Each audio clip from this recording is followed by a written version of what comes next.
This is HBR News number 390. Alec Baldwin follow-ups. Davos speaker promotes not eating meat, where we reflect on the stories of the week and give it the Badger treatment.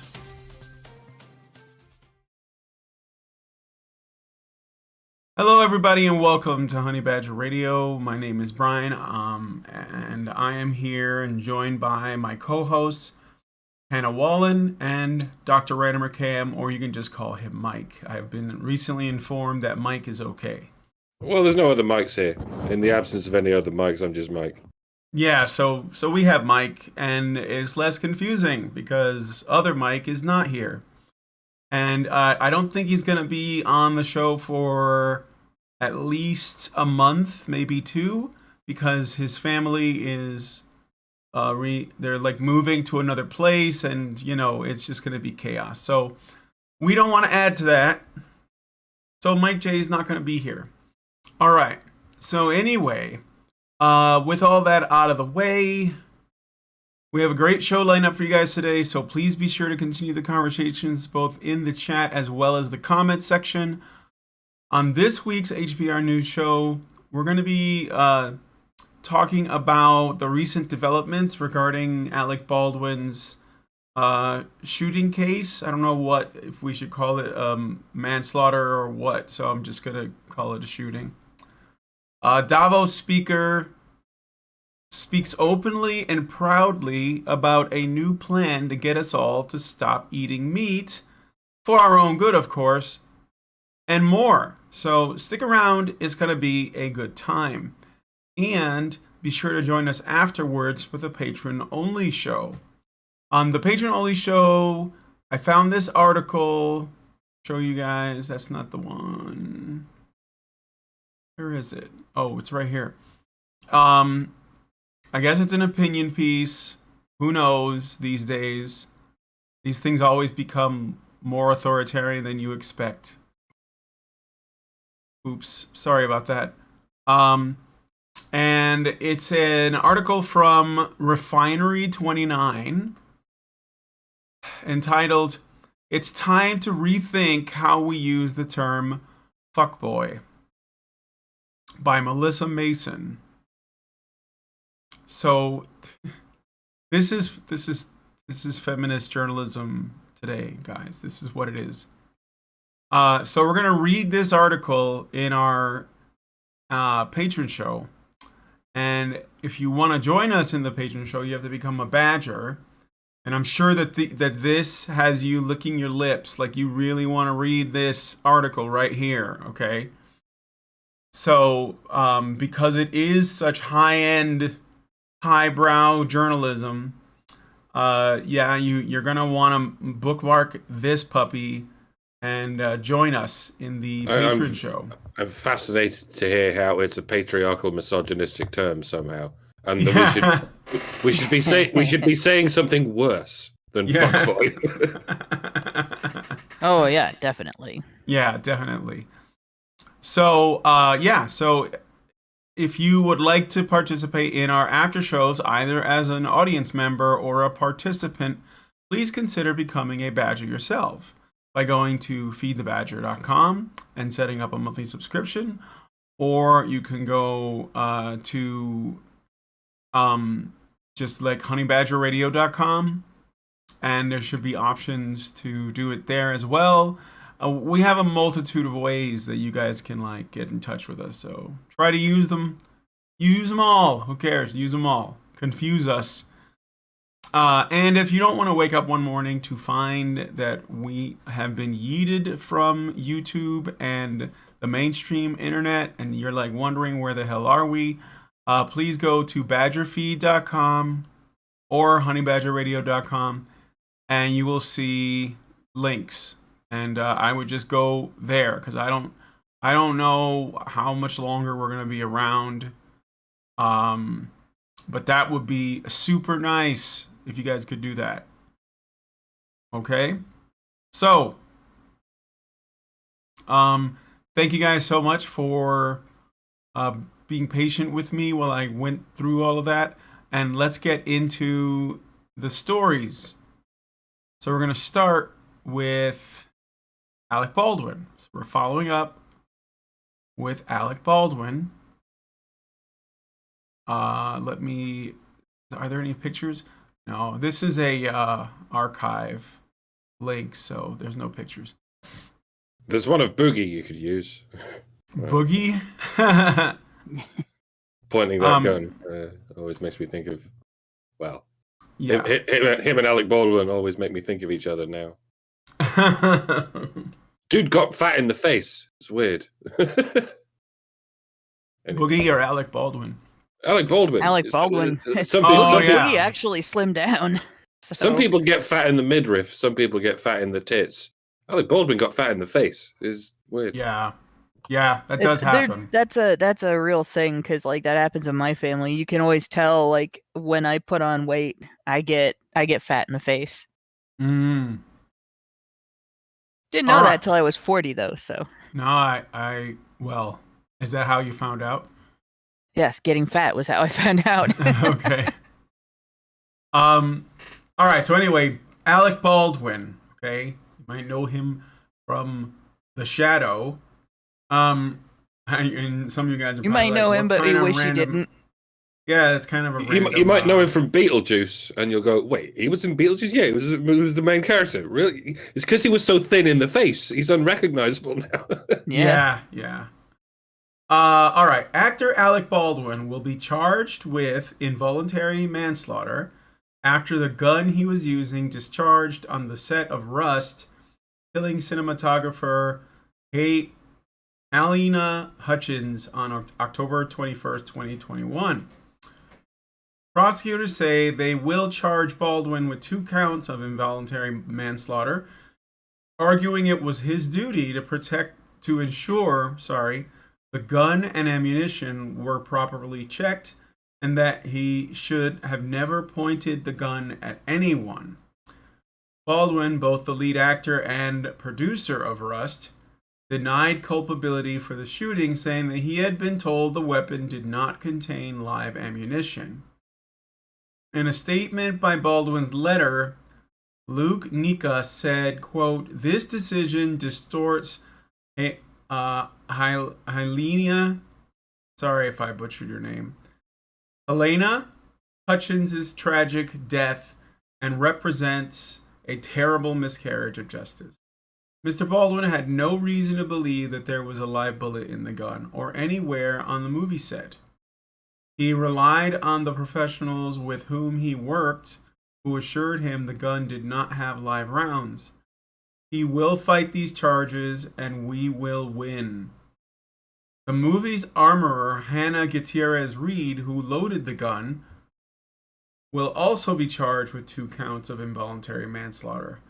According to the New York Times, quote, "The film's first assistant director, Dave Halls, who handed Mr. Baldwin the gun, agreed to plead guilty to negligent use of a deadly weapon in exchange for a suspended sentence and 6 months probation."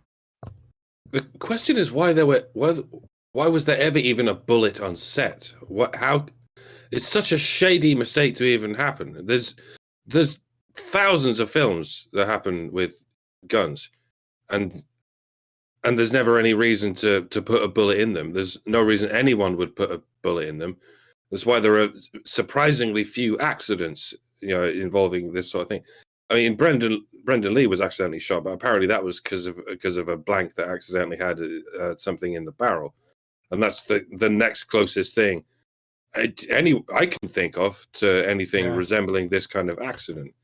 So, like I say, it feels like there's someone's not telling us. It's pretty sus. I remember a while back there was a news story about how they had been, I guess, goofing off on the set with this gun being loaded and target practice and all that stuff, which you should never do with a prop.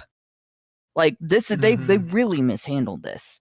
Any gun that can fire real bullets, if it's not in use and it's not set up for you to use for protection when you think there's immediate danger, you shouldn't have bullets in it. It should not be loaded. but you should always treat it as if it is loaded. You should never treat a gun like it's not loaded unless you've personally made sure it's not loaded so you can clean it. And even then, you should never point it at a person. Like anybody that has handled guns knows that. And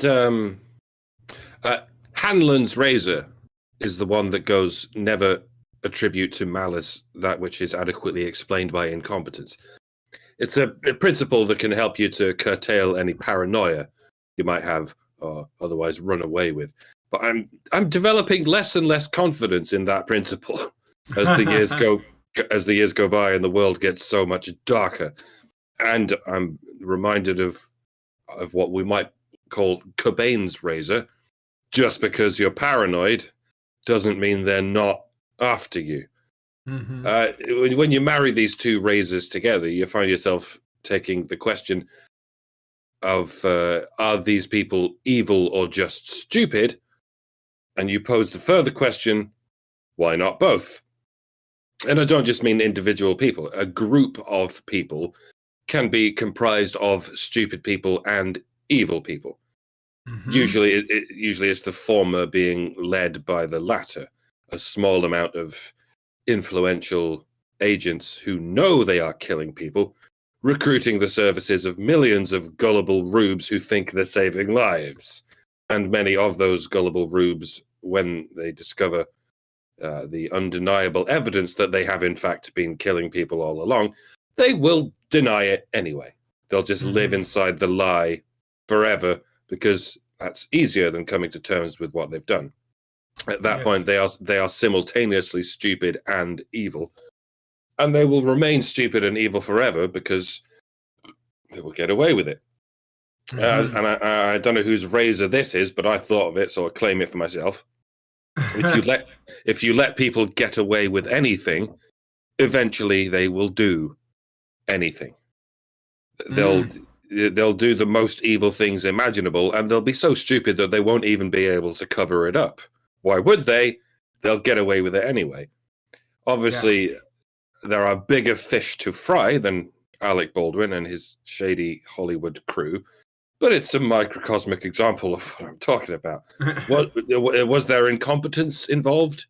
Yes, almost certainly. At the very least, these people need to face justice for that incompetence.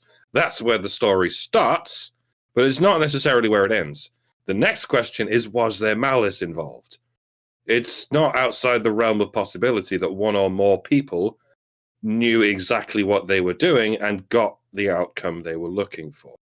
So the idea that involuntary manslaughter is too harsh of a charge is not even a viable idea.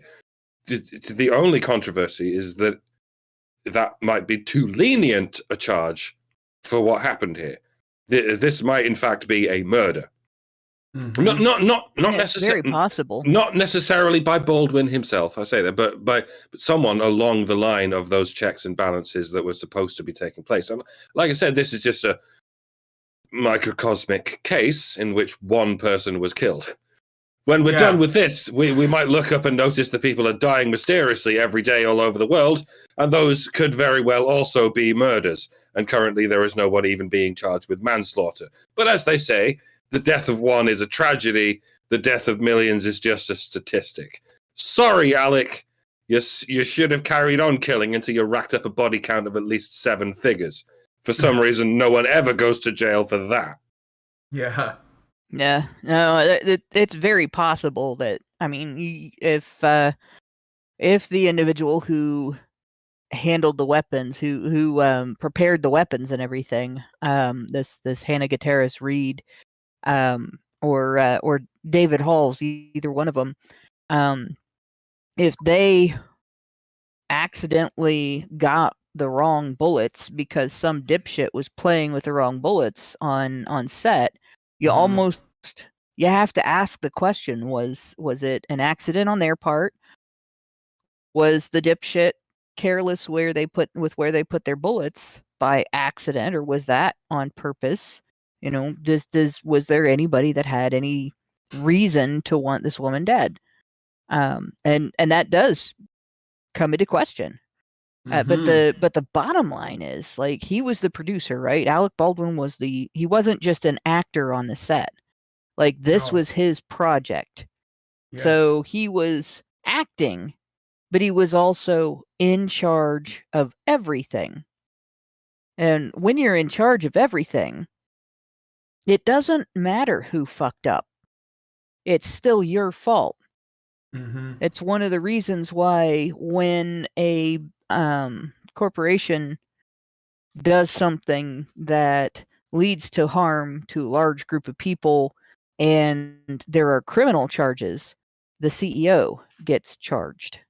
They're the Yeah. ones making the decision, right?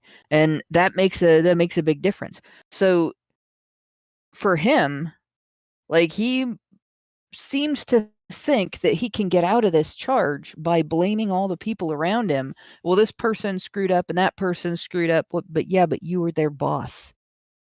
Yeah. And he allowed this dumbfuckery to be taking place on the set, where they're playing around with a gun and using real bullets for target practice, which you don't have to do. Like, you can do target practice with blanks, like, unless they're the kind that just make a noise. Like, you can do target practice with rubber bullets. Like, you don't need real bullets for that. But they really could have done target practice with something else. Show up and do target practice with a pellet gun. Anything but the gun you're going to use in the scene. Like, that would have been common sense. That would have been, hey, we don't want to screw this up. We don't want anybody to get hurt. We're going to exercise an abundance of precaution because this is a deadly weapon. Yeah. Right? But no, they played around. Like, that is so insanely idiotic that you have to wonder, like, whoever had the idea, did they want this woman dead? And then the other thing is, he says she directed him to point the gun at her. So then you also have the question, was this potentially suicide by apparent accident? And it could have been. Like, none of us know what went on that set besides what's been reported. So, but even then, like, if I was in charge of a project like this, I would not have allowed a gun that was going to be used as a prop gun in a scene to be used as a real gun with real bullets at any point in time, because something like this could happen. And he allowed it. And if I was on a jury, there is nothing that he could say that would override that from my perspective. You still allowed it. Yeah, I guess the main thing that I'm looking at here is that it's like there was too much casualness around it. Yeah. Around the gun, around the actors, around the the staff or whatever, and that's what ultimately led to this. It was too casual in the area, and everybody thought they were having fun making a movie, and that they didn't consider any of the potential things that could happen, or at least they didn't take it very seriously. So casual and firearm just don't belong in the same discussion. No. No. I was gonna say, I heard some things too. I heard that, and this could be not true, but I gotta look it up to make sure. But I heard that Baldwin had some bullets in his pocket. I don't know why you would have that. I'm not Maybe saying... he was one of the guys goofing around with a gun. Yeah, he could have been. I'm not saying anything other than that's something that I heard, so it might not even be true. And I feel like there was something else too about this. That, like, the people on the prop side might have also had bullets or something like that. So hard to say. I don't know why they would. Like I said, there's no need for them. So this sounds a little like it might be bullshit, but I thought I would mention it. I think we're gonna learn more as time goes on. So, does anybody else have any thoughts on this story? So you're not the only one that heard that. Apparently, in the chat, Christopher Butts says Baldwin had live bullets in his gun belt. Yeah, I heard about that. That's what I was thinking about. I mean, I think they were there for costume purposes, but there you go. Had bullets on his gun belt. I don't know, I don't know. Maybe they were really concerned with authenticity, or were, and so they Well, I didn't hope want to these go guys with never make a movie with like the kind of power tools that are sharp and can cut, mhm. or drill holes in things, or like anything else dangerous, because they seem like morons. Yeah. Um. All right. Anyway, so let us know what you guys think about this one in the comments. I'm gonna move on to the next story. Um. And yeah, I look forward to seeing your thoughts. So let us here. This one's kind of weird because it's like two crazy things going on in Canada overlapping, which is like why I picked it. So, in Alberta, Canada, a male to female transsexual is seeking medical assistance in dying over regrets over their sex change surgery. So, Duchess Lois, yes, that's her name, tweeted, "I'm accessing MAiD as a sterilized First Nations person of Treaty Number 6, who is also a post-op transsexual woman of 14 years. I qualify for it as someone who is sterilized and who has undergone vaginoplasty, two things that cannot be reversed or relieved." Lois explained she knew sexual reassignment surgery was a mistake. "In 2009, I was rushed into having SRS before I was ready, resulting in immediate regret and sterilization." Lois's thread announcing her decision to pursue MAiD explained more of her story. "The last couple of years were very intense medically for me. When I experienced depth loss," I don't know what depth loss is, "I had to add a second dilation to my weekly routine to help myself." I think that means that the Depth of vagina they her, made for her yeah, collapsed. yeah. "The doctor wasn't concerned," as she put it. "We as females experience vaginal atrophy." Lois was experiencing physical pain and frustration with the medical specialist. After ignoring her mental health and confusion, she says, "I can no longer trust the medical system that is captured by gender identity ideologies." Many tried to intervene on Twitter, one saying, quote, "Your story can save lives. Hold on."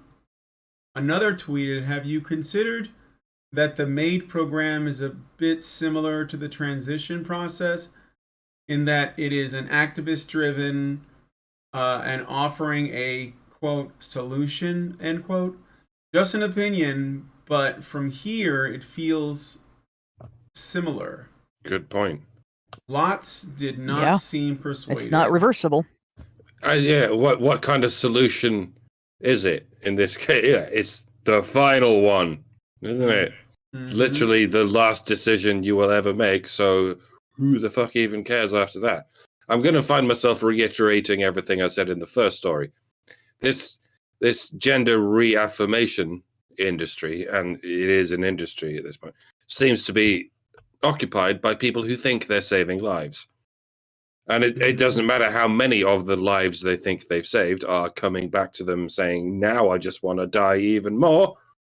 They'll still never come to terms with what they've done. And in Canada, they don't have to. They just go, yeah, not my problem. I'll just refer you to the euthanasia department. Why aren't they calling it euthanasia, by the way? That's already a euphemism. It starts with the same two-letter prefix as euphemism. Eu means good. Thanasia, as in Thanos, means death. Euthanasia means good death. But because you say it in an ancient romantic language, it somehow sounds more acceptable. But still not acceptable enough, evidently. So now they're calling it MAiD, as in someone who cleans things. Isn't that adorable? It's an ongoing challenge for the evolution of Newspeak. How do we come up with a palatable term to describe death? Yeah, you can't. Not for long. You can only pull it off for just long enough to kill all the people you need to kill to reach your quota for this particular iteration of the death cult. Like I said, a million gullible rubes can easily be led by a select few evil bastards who know they're killing people. But in Canada's case, they're not even hiding it anymore. Now they have an official department of evil bastards who know they're killing people. It's in the name. But it's buried in the last letter of the acronym, so they're still able to turn a blind eye to it. And I'm giving the benefit of the doubt to the Department of Gender Reaffirmation, or whatever euphemism they're using for genital mutilation. But I wonder how many of them truly should be given the benefit of that doubt that I'm giving them. Some of them know. They must, at least some of them must know that fundamentally what they're administering is a depopulation program.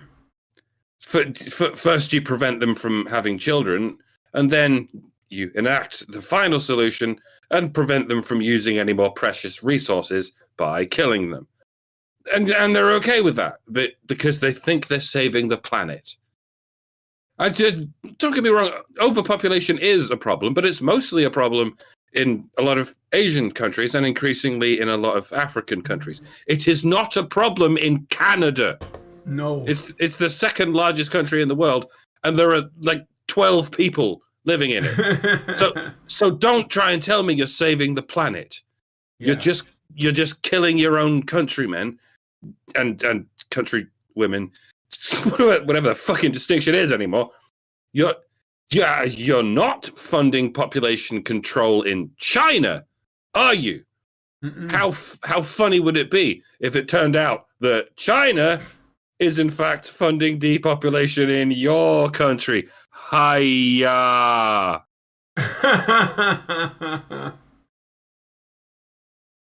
Yeah, it's certainly quite a thing. Like, you take a vulnerability that people experience, right? Because gender dysphoria is a misperception. There's no other way to put it. It's cognitive dissonance. It's a form of cognitive dissonance between how you feel on the inside and what your body actually is. And like Karen's the first one of us that mentioned, I think, the idea if you're going to have to be on hormones for gender reassignment surgery, before they try correcting your body to match your mind by putting you on hormones for the opposite sex, what happens if they put you on hormones for your same sex? Right? Which is, it's different from conversion therapy. Conversion therapy is essentially the beatings will continue until morale improves. You get abused until you change your mind about how you feel about who you are. It doesn't work. And some of the methods that were used in it were particularly vile. And like the portrayals that you see on television aren't really major exaggerations. That was bad. But this is kind of reverse conversion therapy, taking people who aren't sure they're experiencing this badly enough to need a surgery, a reassignment surgery, that they haven't tried every other option that may be maybe would leave them with better bodily function and not put them through surgery, not put them through a whole change of lifestyle and identity and everything. Like that, it just seems like we've gotten to a point now where the supposed solution to dissatisfaction with your current circumstances is, oh, you must be the wrong sex. Yeah. Like, no, that's not dysphoria. That's bullshit. And they're doing it to both sexes in huge numbers. And it used to be an incredibly rare condition. It used to be even more rare for females than for males, specifically because we have broader gender roles, pun intended. And that pretty much tells you that we shouldn't be so strict with the male gender role, right? But aside from that difference, that rarity is because most people are able to deal with whatever issues they have or whatever dissatisfaction they have, whatever pain and suffering they're going through, without something that dramatic and that major. It's like giving somebody a lobotomy for minor depression or electroshock therapy because they got angry for a minute, at the store. Somebody decided to be a Karen for a minute at the store. Oh, electroshock therapy for you, or heart surgery because they need to go on a diet and lose some weight. None of these things, that's a big overreaction. Yeah. And now we're in this situation where people are being driven to suicide by the thing that's supposed to save them from suicide. Maybe it's time to stop. Yeah, maybe we've gone a little too far. Just a little bit. Yeah. All right, so does anybody else have any thoughts on this story? Okay. Yes, I think we have gone too far. That's my 2 cents. yeah, I think we may have gone too far. Maybe. All right, so let us know what you guys think about this one in the comments. I don't think this guy has any ability to actually enforce this stuff that he's suggesting. From what I understand, the WEF are kind of in panic mode right now. Like, they're really afraid that no one is going to adopt their crazy ass ideas. And because they have a deadline, right? It's like the 2030 or something. And there are some people who are on board, but the majority, at least in the West, America, UK, Canada, are not on board. So don't let them gaslight you into thinking that their positions are more popular than they really are. And just keep on saying no, because I don't think they're going to get their way. At least not at the rate that we're going. So, all right. That was the Davos story I read, right? No. Yeah. We were talking about the medical assistance in dying The story. next one's the Davos one, yeah. Yeah. But what the hell? this actually is kind of connected to that. And yeah, they are. What we're witnessing here is I hate to compare this to the mouse experiment because I don't believe the mouse experiment is quite applicable to humankind because mice do not create art when they're not otherwise entertained or dances and stuff like that. So there's things about us that are different enough that I don't think it would go exactly the same way. But there are things about all life that when you put them in a situation where they don't have any hope, and a lot of people have been put into that situation, when you put them in a situation where there's a constant onslaught of you're going to live in a smaller and smaller box not a physical box, but a Yeah. psychological box of you can't do this, you can't say that, you can't think this, you can't like that, you can't want this, you have to want that, you have to like this, even if it's distasteful. You have to like this, even if it's exactly the opposite of everything you've ever loved, right? And eventually people start to develop this sort of low grade undercurrent of despair. And I think that's what's affecting our society today. And I think a lot of it comes from the manipulation that we've seen happening around us and that we're all getting more and more aware of by these wealthy, elitist political thugs who essentially are acting like a political mafia and controlling everything that they can control with money and taking power away from the individual. I feel like a lot of the the sense of dysphoria that people have, whether it's gender dysphoria or social dysphoria or political dysphoria, the sense of disconnectedness and the sense of purposelessness and helplessness that is leading a lot of people to make these far out decisions or unusual decisions or to start to sink into depression and become suicidal. All of that goes back to this group of elitists manipulating politics to take away your choices. So, but we can probably get into that story then. All right. Sorry about the confusion. Davos says stop eating meat.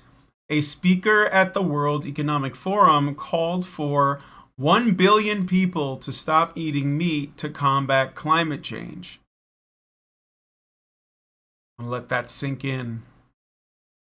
Okay. Siemens AG chairman Jim Hageman, I hope that's correct. I don't know. It's Siemens, by the way. Oh. Don't avoid saying Seaman whenever you can say Seaman. There's a joke in there somewhere. Yeah, right. Siemens AG chairman Jim Hageman told the WEF's rich and powerful crowd who arrived in private jets in Davos, quote, "If 1 billion people stop eating meat, I tell you, it has a big impact. Not only does it have a big impact on the current food system, but it would also inspire innovation of food systems, provided they're not meat systems, right?" He was inspired by his 24-year-old daughter who asked him, God damn it, girls, women, who asked him how he could advocate for zero carbon value chains and still eat meat products. All she said was, how dare you, right? How dare you? Yeah. And so I stopped eating meat, he said. Hageman because claims, you should always do what your kids tell you, not the other way around. Well, she's not even, according to the way that it's written, she's not even telling him to stop eating meat. He's just so like, because he's just like, okay, honey, you know what I'm going to do is I'm going to stop eating meat. Which I'm sure is not true anyways, because these people it's like those stories but... of my woke 8-year-old that told me, well, according to the Hegelian principle, it didn't happen. Well, on top of the list of shit that didn't happen. Even if she's an adult. Who raised her? He did. Yeah, his daughter's so 20. It's not she's like 24, they're going to think that differently. Right? Yeah. Like she's old enough. She's at an age where, either she would be diametrically opposed to him and be an anti-climate science rebel or whatever, or she's going to be directly on board with everything he believes in and trying to impress him. And that's probably what she was doing, trying to impress Dad. So he's trying to impress his daughter. So he said, and so I stopped eating meat. Hageman claims that in the future, there will be even better proteins than meat, saying, quote, they will be zero carbon and much healthier than the kind of food we eat today. Well, I've never had, like, artificial meat, but it's disgusting. I've seen it. So I've seen people eat it. It's nasty as fuck. a while back, somebody figured out a way to take the proteins from bacteria that eat poop and make meat out of it. Mm-hmm. I've heard about that too. I when I saw that, I ended up juxtaposing it with some statements Michelle Obama made about the school lunch program that she came up with and making a meme out of it. But in reality, like, that is essentially what politicians are telling us. Even if that's not what they end up doing specifically, like making meat out of bacteria that eats poop. That is essentially what they are. They're basically saying eat shit and die. And it genuinely isn't about saving the planet. It is about controlling the people. These people don't give a rat's ass about saving the planet. They think they're not going to be on it. Yeah. They think they're not going to be here. They think they're going to go someplace else.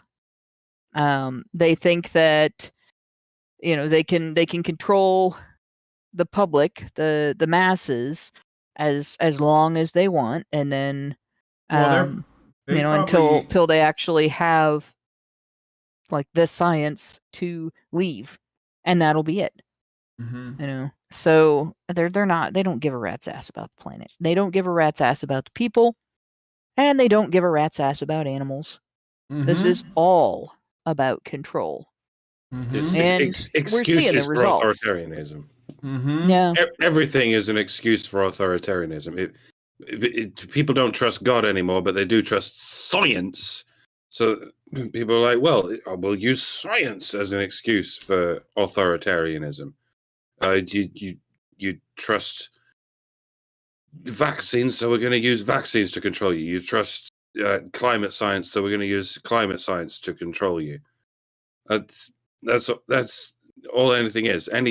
Anything that you do trust, everyone knows nobody trusts the government. At least everyone says that they don't trust the government. It's particularly annoying in this country because everyone says, I don't trust the government. But we absolutely must save the NHS. We need the NHS. Let's clap for the NHS. Let's worship the NHS. It's the fucking government, dickhead. And so all the elements of the government that you don't trust will just filter everything through the elements of the government that you do trust, like the NHS and the BBC. So the BBC tells you to save the NHS, and you go, oh, so very true. Yes, but I totally don't trust the government. It's fucking... Yep. And, I don't hate vegans. I really don't. If an individual chooses not to eat meat, there's absolutely nothing wrong with that. And I think everyone agrees. We'll make fun of you for being a vegan, for the bants and whatnot, but no one actually hates you for the choices you make about your own dietary habits. It's fine. When people say they hate vegans, what they mean is they hate vegan activists. Yeah. Namely those who are not content with their own dietary habits. They want to enforce those habits on everybody else. And I mean enforce. I don't even mind you trying to convince other people not to eat meat. That's fine too. And if you do convince other people to go vegan, great. You're using your speech to accomplish what speech is for. Convincing people of something. Well done. I don't even mind when these Davos big shots try to convince me to go vegan. Go for it. Knock yourself out. Blow as much smoke as you like. I hope you convince 1 billion people. But you will not convince me. Is that Mhm. clear? And there are billions of other people who you will not convince ever. Mhm. What are you going to do about those people? The correct answer is you're going to go, oh, well, I tried, but I failed. Never mind. I guess I'll let people make their own decisions. Is that what you're going to do? Or are you going to ban people from eating meat? Is that why you're saying people should stop eating meat? Are you simply priming them for the future that you're planning for them, in which the only meat you will let them eat is bug meat? If that's your agenda, we would appreciate it very much if you could be upfront about that, so that we can react in accordance and summarily burn down your entire institution from the inside out and serve it with a tangy barbecue sauce. We've been here before. You don't tell us what you're planning to do in the long run. You just gradually prime us for it, one incremental psyop at a time, until everyone forgets what life was like before you descended on the world. You can take our guns one bump stock at a time. You can take our cigarettes one place in which you can smoke them at a time. But if you try and take our steaks, if you try and take our bacon, you, sir, are going to have a bad time. Okay? You have been warned.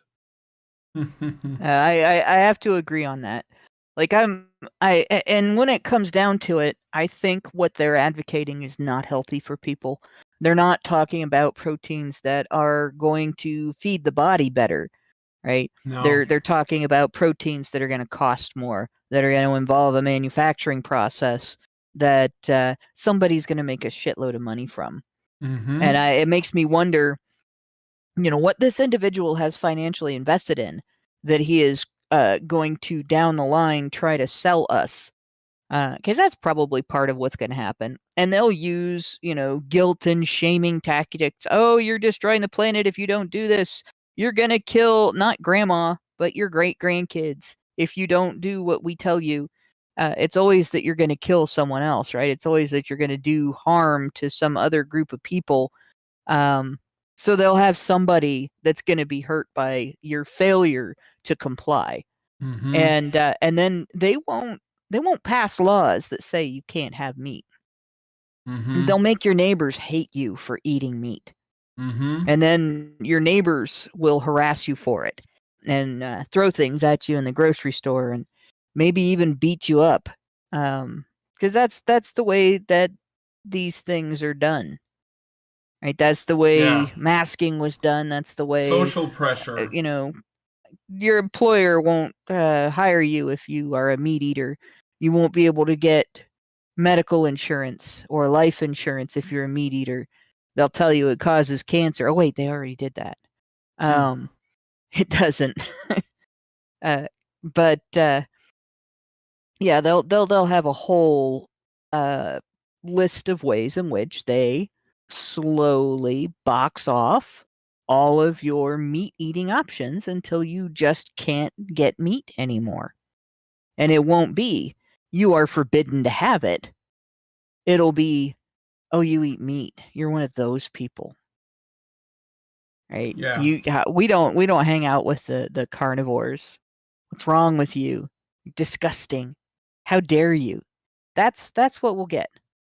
Oh And yeah. everybody who goes along with that, everybody that complies with that, can just fuck all the way off right now. Mhm. Because each one of these little steps, every single one of these little steps, is boxing us off to something else.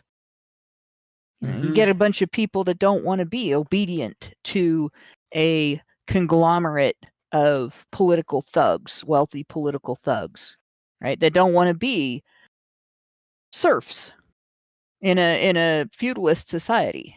Right. Well, then they'll need to have some sort of re-education, right? They'll need to have camps for that. And of course, people who just can't be re-educated will have to be eliminated. That's the way that will go. And every time they convince you fuckers who comply with this shit to comply with yet another stupid idea, one that is just bold-faced stupid. Like, you can see the stupidity dripping off of this idea. Oh, we're going to comply because the authorities have said we have to do it. It's very important, and it's immoral if you don't, right?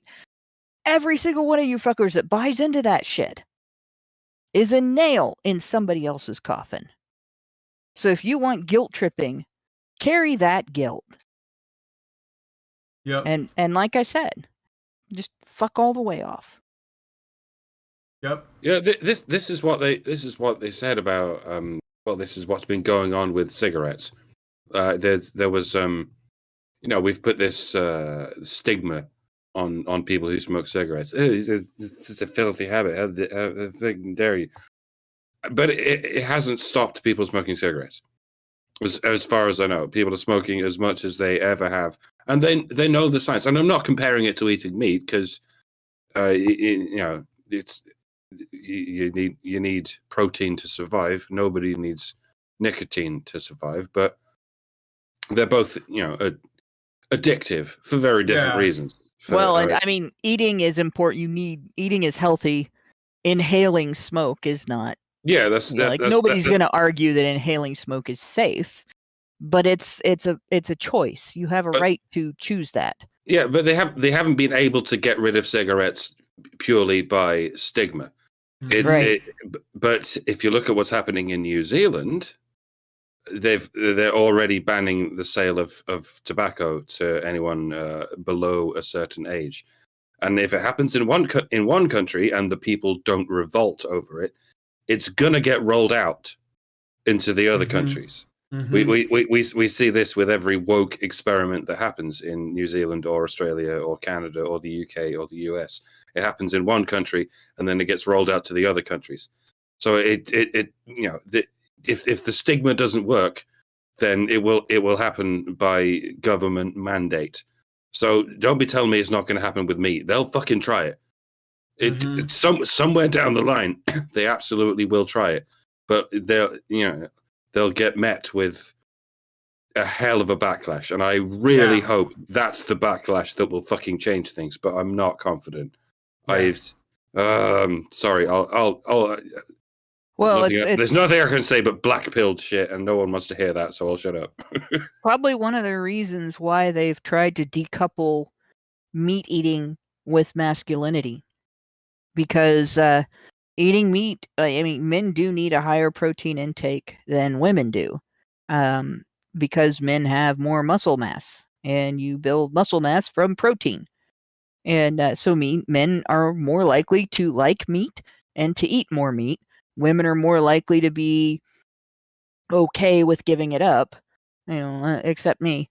But it's like, yeah, you're right. Women even, are more likely to they are more likely to give it up or cut down. Even I've said, like, if as long as you tell me I can have fish every day for the rest of my life, I can live without beef, but don't take away my fish.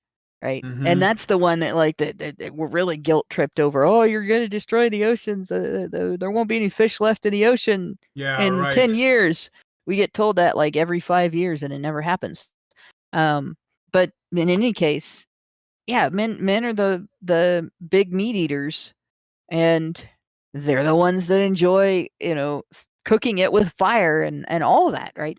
So they've had to work really hard to try to decouple meat eating from masculinity. And I think that attack has sort of been a precursor to this. Yeah. Agree 100%. There's I think that the attack on eating meat is basically an attack on men. You realize, like I've said this before, if you want to subdue, dominate, and control a culture, you first have to subdue, dominate, and control the men. All you have to do is manipulate the women, because what do women do when a culture comes in and subdues, dominates, and controls their culture? They comply. They become part of the new culture. Yeah. Right? Men are the ones who defend their culture. Men are the ones who defend their nation, their community, their family. And so, of course, if you take away the what is it? Tim Allen always said, oh. If you take that out of manhood, if you take away the ruggedness, if you take away the decisiveness, if you take away the fuck you, I'm going to do it my way from masculinity, that makes it much easier to come in and dominate and control, subdue, dominate, and control another culture. So who would want to do that with Western culture? Yeah, right. I mean, even once they have got us all eating bugs, what do you think is going to happen after that? The same thing is happening with don't eat red meat, but do eat fish. Oh, and now don't eat fish because it's destroying the ocean. Once all we're allowed to eat is bugs, do you think it's going to stop there? No, it's going to be, oh, you're depleting the bug population. How dare you? Just eat the plants. Do you think it'll stop there? Fuck no. No, you're depleting the plant population. You just have to eat this fucking sludge we made in a lab. It'll never stop. Yep. It'll be Soylent Green. Okay. It'll be Soylent Green, and they will get rid of the men. Well, yeah. Where do you get the Soylent Green? Mm-hmm.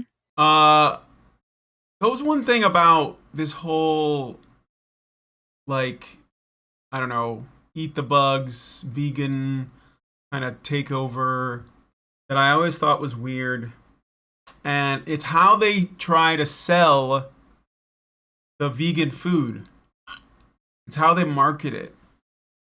And I always thought it was really weird because what they do is they make their own products and then they try to make the products indistinguishable from the real thing.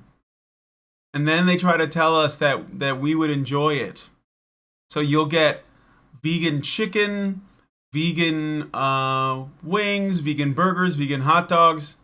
And I remember years ago, like way before I started doing this work. And I had a very old friend and his wife was a vegan.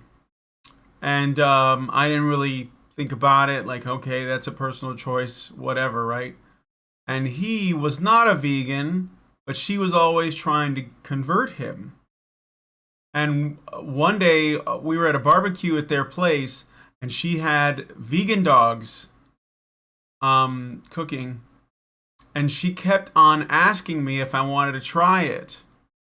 And I was like, no, that looks disgusting. Like, I know that it's shaped like a hot dog and everything, but it didn't look right. The texture was weird, and it was just not right. It didn't settle. It wasn't right. But then I asked, I didn't ask her because I figured she'd get upset because she was kind of a sensitive person. But I asked my friend, I said, if vegan food is so delicious and it doesn't it exists, I guess, like on some outside dimension from regular food, then why does vegan food have to resemble American or regular food? Like, why do you need it to look like a hot dog when it could be anything else? It would taste the same. So what would the point of it be? You know, and that's the thing I notice is that all these vegan dishes, they're all like, they're impersonating real food, and I think that's really weird, isn't it? Am I the only one? If it was that these things that it's made out of were so great and so appetizing on their own, then people would, and it is what they're trying to do is get you to accept a substitute in order to get you to forget about the thing that you like. And it's a thing that they do with like if you develop an issue swallowing and you have to go on a pureed food diet, I've read stuff about how to make that appetizing because I've had to work with that situation. And you literally, one of the tips that they give is to shape the food on the plate to look like the original food. So if you're eating pureed chicken, shape it and color it to look like a chicken leg. And it the one difference is at least pureed chicken still tastes like chicken. Vegan chicken doesn't. And that's the thing that they don't understand is they're not imitating the taste. Everything doesn't taste like chicken. And that's just it's not gonna work. Right. Yeah, well, that was my I don't know. That was my But thinking. it's about using trickery to get you to give up something that you don't want to give up. If we ate vegan food, let's say that we had to do it, and they did everything they could, or even advances in technology so that you wouldn't be able to tell the difference, although I doubt that would happen. How long would we be eating vegan food before we forget what real food tastes like? It's kind of a scary thought, but I just thought I'd put that out there because I do think that's a real consequence, is that we're going to be... I'll tell you what, I haven't forgotten what pork tastes like. No, I can't me eat it neither. anymore. I haven't been able to eat it for years. But you still remember. Oh yeah. Like I can ribs, absolutely. You know, pork roast with sauerkraut. Oh my god. But no, I can still remember what it tastes like. I can get away with a couple of pieces of bacon, no ham, no other pork products, no nothing, and too much bacon and I'm gonna be in pain. So yeah. You don't forget. You just sort of learn to live without things that you have to give up. But nobody should be forced to give up all meat to suit somebody else's morals. No way. That's kind of all this is about, really. Yeah. Everyone has some kind of primal memory of what their mother's breast milk tastes like. We none of us can remember it cognitively, but we have an instinct because we're animals, and the first thing we eat for the first few months of our lives is an animal product. Because that's mammals are just like that. Most animals are just are like that. Even the ones that don't start off eating milk. This is you devour to survive. Almost everything you eat was once alive, except salt and other minerals. And you can't survive on minerals. You can't survive by eating rocks. Like, this is trying to explain the most simple shit to people who just refuse to accept the most simple shit. Devour to survive. So it is. So it's always been. You can't change it. But they're going to try and change it anyway. Well, yeah. Yeah. Yeah, because they want to control. They want to control everything. So that means that they got to control. They want to subdue, dominate, and control the culture. Yeah. Which also means they have to subdue, dominate, and control nature. All right. So I'm gonna move on to the next story. If there's nothing else about this Davos guy, let us know what you guys think about this in the comments. If you're vegan, I just want you to know that there's nothing wrong with that. I'm not passing any judgment. I've said this before. The problem is not veganism or vegetarianism or carnivore or pescatarianism or any of those things. The problem is authoritarianism. So people telling me what I should eat and how I should live my life, that's where I have a problem. Anyhow, let us know what you guys think about this in the comments. We are now going to move on to the final story, which I think is, well, I think it's funny, but it's also really sad. So let me see here if I can. Yeah, here it is. I was gonna say I feel like I did that one already. All right, here's the last story in our list. So, Connecticut law would axe fitness requirements for female firefighters. So, Connecticut Democrats introduced a law that would let women skip physical fitness requirements to become a firefighter in the name of diversity, because apparently they're not getting enough female sign-ups or they're not qualifying.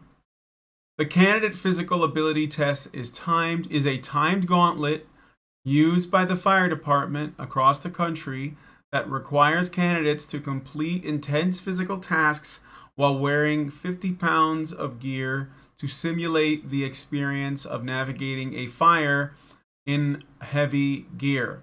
Only 10 to 15% of women ever pass. The new law would require women an alternative test would offer, the new law would offer women an alternative test based on revised physical standards to ensure more female candidates qualify for firefighter positions. However, the Washington Free Beacon says, quote, some firefighters, including women who have climbed the tanks or the ranks of their departments without workarounds, say that the bill will set merit-based hiring ablaze, a little fireman humor there, and potentially endanger Connecticut residents. A citizen in need of rescue doesn't care if a firefighter is white, black, Hispanic, male, or female, said Frank Ricci, a retired firefighter who served as the president of the New Haven Firefighters Union. Quote, they care that they can do their job. The attempt to socially engineer public safety positions will only serve to endanger the public, end quote. A retired female firefighter from Chicago also commented on the law. It's already tough for women in the fire service because you constantly have to prove your worth. That's probably not true, but whatever. She added, how are you going to prove yourself if you don't take the same test as the men? Someone's going to get sued. There's going to be a fire. Someone's going to get stranded in an upstairs room, and a Connecticut fire department is going to send some fat cunt to do a buff man's job. And that fat cunt will be unable to climb a ladder, let alone carry a body down that ladder, and someone's going to die. And then there will be a big old court case holding to account these lunatic gender ideologues who flagrantly did jeopardize the lives of these people in the name of fucking equity or whatever they're calling it. Once again, when you let people get away with anything, they will do anything. And once again, they don't care how many people die as long as it happens in pursuit of shoehorning men out of everything and replacing them with women. I hope it doesn't have to come down to a historic court case in which a person's life is weighed up against the importance of advancing this absurd feminist agenda. But if that's what it takes, I really hope the court case in question actually puts the fucking kibosh on this. But I have the most horrible feeling it won't. It's looking like the court systems and the corrupted judges in charge of them will keep capitulating to this ideology. Because this ideology is being enforced by rich cunts who want to suppress the plebs and can afford to. And the gap between the rich and the poor is only expanding thanks to the events of the past 3 years. So the rich cunts are only going to keep getting more and more power and opportunity to keep clamping down on the plebs. And I'm not blaming the rich for everything, by the way. The rich are not the problem. The people who want to control us are the problem. And that includes the poor who want to control us. But like I said, millions of gullible rubes can easily become the playthings of a shady cabal of psychopaths who want to control us. Right. And there are rich people among the people who want to control us. Yeah, and their main vector of attack is think of the women, fuck the men, because fucking the men helps us think of the women. If the masses could learn that this vector is how they attack us, then they might actually be prepared to revolt over it. If the peasants are never prepared to revolt over anything, then the aristocracy, or whatever is the equivalent of the aristocracy, will continue to fuck us over forever until we inevitably reach the Big Brother future. Mhm. I mean, we're already there. To be honest, if Orwell was alive to see where we already are today, he'd be like, "Holy shit, this is worse than I even thought it could be." So yeah, I'm bereft of any motivating thoughts. He'd be Once running again- around yelling at everybody, "Can't you read?" Jeez, Pete. You know, I'm not going to try to speak for female fighters, but I will speak to what I know and what I see happening and what I have seen. So, not this past summer, but the summer before, there was a fire at my apartment complex, and the fire department here showed up, and there was a female firefighter. And I was walking around, checking on my neighbors and taking pictures, which, you know, like the apartment manager wasn't. So I ended up sending him a whole bunch of pictures, but because he had an insurance claim to make, right? But in any case, I looked around and one of the men wasn't male. Like, they were all about the same height, all about the same shoulder width and everything. One of them turned around and was very definitely female. And she was taller than me. She was definitely bigger and stronger than me. She was definitely not 5'3" and 98 pounds soaking wet with rocks in her pockets. And you know, like, this woman definitely could have picked me up and carried me. And I will bet that she had to meet the same physical standards as the men in our fire department. And I will bet that she could. And if I was in that situation, right, just like being a Gen X tabletop RPG gamer who got told by millennials after being a tabletop RPG gamer for like 20 or 30 years, what an unfriendly to women environment RPG gaming was, and how misogynistic the guys that I'd been playing games with all my life must be to create such an unfriendly culture for women. Yeah. And I'm looking at them going, you know, I've been doing this like since I was younger than you, and I'm old enough to be your mother, and it's never been like you're describing. I don't know who you played with, but they're weird. They're abnormal. All right. And these women would come in and want to change everything about the culture to suit their political ideas and shit on the women that were there before them because we can't exist. It proves them wrong about the environment. And I'll bet that that's happening to the tiny minority of firefighters, to the less tiny minority of police officers, and the even smaller or even less small minority of EMTs who are women. There have been first responders all of my life. I've never known a time when there were not first responders who were women. But they were unusual women. They were remarkable women. There were women who, you know, could live on the adrenaline that a first responder lives on. They were women who could do the work, meet the standards, keep up. Not every woman's going to be suited to that. And it's not a human right to have emergency work shaped around your needs for a job so that you can fit in. That's emergency work. Right? Yep. That's not a hobby. It's not even a human right to enter somebody's hobby and have that shaped around your sensibilities. You want to be part of something other people have been doing for a long time. You change you to suit the environment. You learn new things. You become stronger and better. You get good. And it's really sad that that's being taken away from at least 2 generations, if not 3 generations of women, that experience of getting good and also finding your niche, because there are all kinds of things I wanted to do when I was a kid. I wanted to be everything in the world when I grew up.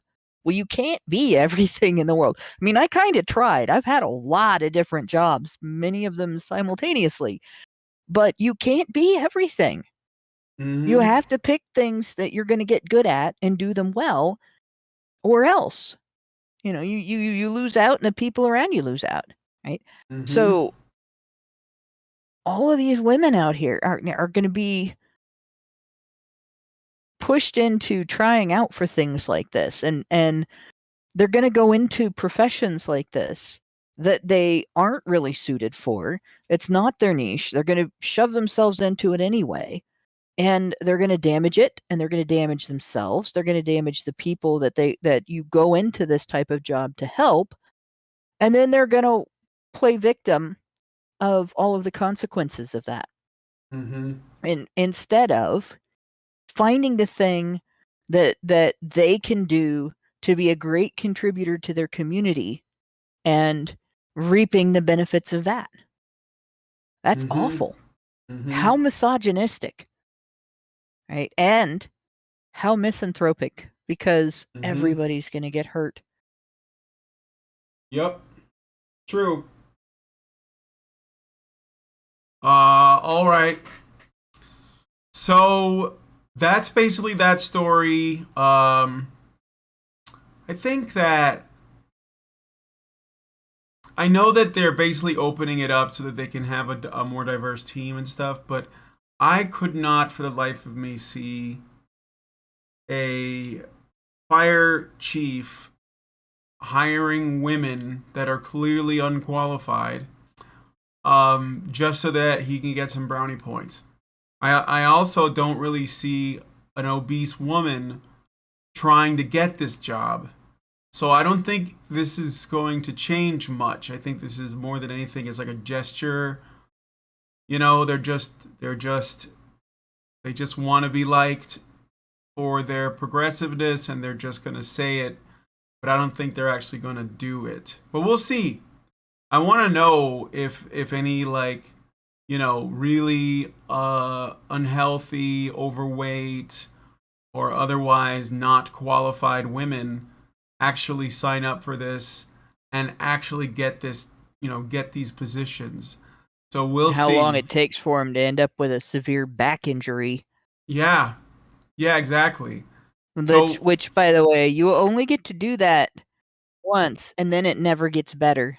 Right. Not all the way, anyway. Yeah. So anyway, that's basically that story. Let me I'm gonna wrap this up.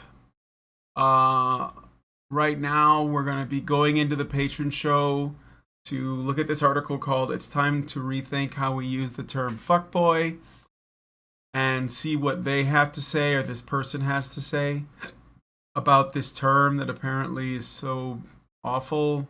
I don't know what the big deal is. Does this mean feminists are going to stop calling me a fuckboy? You better tell them and get this link. I'm I assuming might they do need to this do on that. Yeah, they do this on Twitter, right? So Oh yeah. yeah. I get called all kinds of things. Whatever guys get called, I get called until they figure out that I'm actually female, and then it's just pick me. They're not as creative with female insults. Men like you. They don't have as like, much okay, practice. Yeah. Am I supposed to be upset about that? Well, yeah. You're supposed to be crying into your whatever. Whatever they think I drink. Boxer shorts or yeah. All right. So anyway, so we're gonna wrap this up here. Thanks guys for coming on the show. Thank you to Hannah and Mike for joining me. And yeah, if you guys like this video, please hit the like button. Subscribe if you're not already subscribed. Hit the bell for notifications so you know when our streams go live. And most importantly, please share this video because sharing is caring. Leave us a comment. And yeah, I think that'll do it. So thank you guys so much for coming on today's episode of HBR News. And we will talk to you all in the next video. Men's rights activists are machines, dude. Okay? They are literal machines. They are talking point machines. They are impossible to fucking deal with, especially if you have like a couple dudes who have good memory on top of that too. Holy shit, you're fucked.